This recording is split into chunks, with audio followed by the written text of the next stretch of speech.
أعوذ بالله من الشيطان الرجيم بسم الله الرحمن الرحیم۔ چوتھی حدیث شریف، مباشرات اور ختم نبوت۔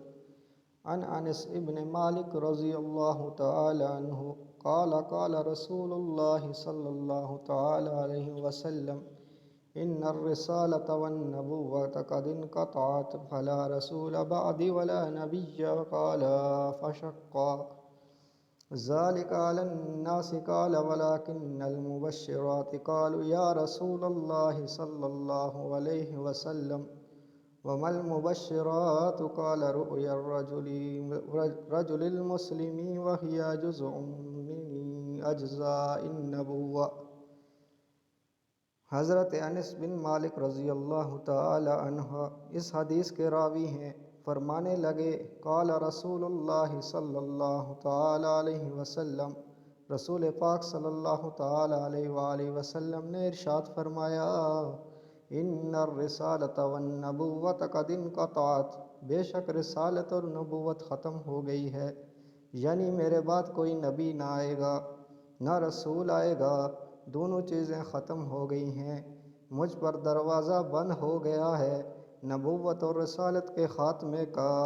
جس وقت آپ صلی اللہ تعالی علیہ وآلہ وسلم نے اعلان کیا تو ساتھ یہ الفاظ بولے فلا رسول بعدی ولا نبی، نہ میرے بعد کوئی رسول ہوگا نہ ہی نبی ہوگا، نبوت کا دروازہ بھی بند، رسالت کا دروازہ بھی بند۔ اور واضح لفظوں میں ان قادیانی شریروں کے لیے یہ الفاظ قابل غور ہیں جو گنجائش نکالنے کی کوشش کرتے ہیں کہ خاتم النبیین کہا جاتا ہے، خاتم المرسلین نہیں کہا جاتا۔ کوئی نبی نہیں ہو سکتا تو کوئی رسول ہو سکتا ہے۔ اللہ نے خاتم النبیین کہہ کر اس کے سارے احتمالات کو ختم کر دیا، کیونکہ جو رسول ہوتا ہے وہ نبی ضرور ہوتا ہے، تو جب ان کے بعد نبی نہیں ہو سکتا تو رسول کیسے ہو سکتا ہے؟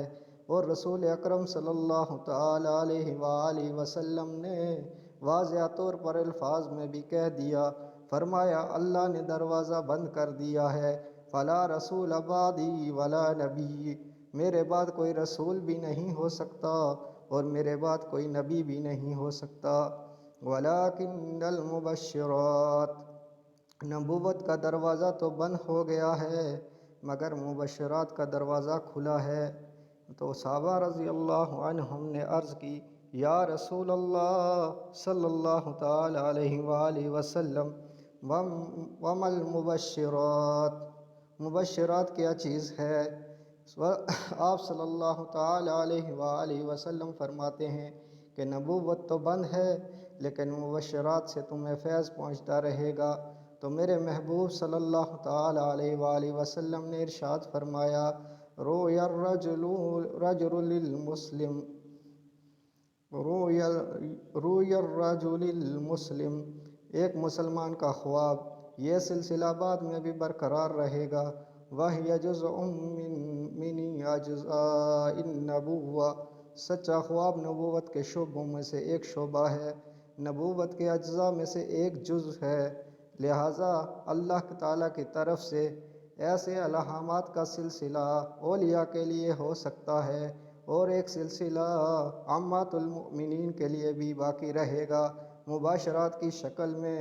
خواب کو بحیثیت شرع حجت تو نہیں بنایا جا سکتا، لیکن جس بندے کو آتا ہے اس کے لحاظ سے اس میں کئی بہتریاں اور اشارات ایسے ہو سکتے ہیں جس سے اس کے لیے مسائل حل ہو جائیں۔ تو میرے محبوب صلی اللہ تعالی علیہ وآلہ وسلم نے اس حدیث میں واضح طور پر فرما دیا کہ نبوت اور رسالت بالکل منقطع ہو چکی ہے اور میرے بعد کوئی نبی نہیں ہو سکتا اور نہ کوئی رسول ہو سکتا ہے۔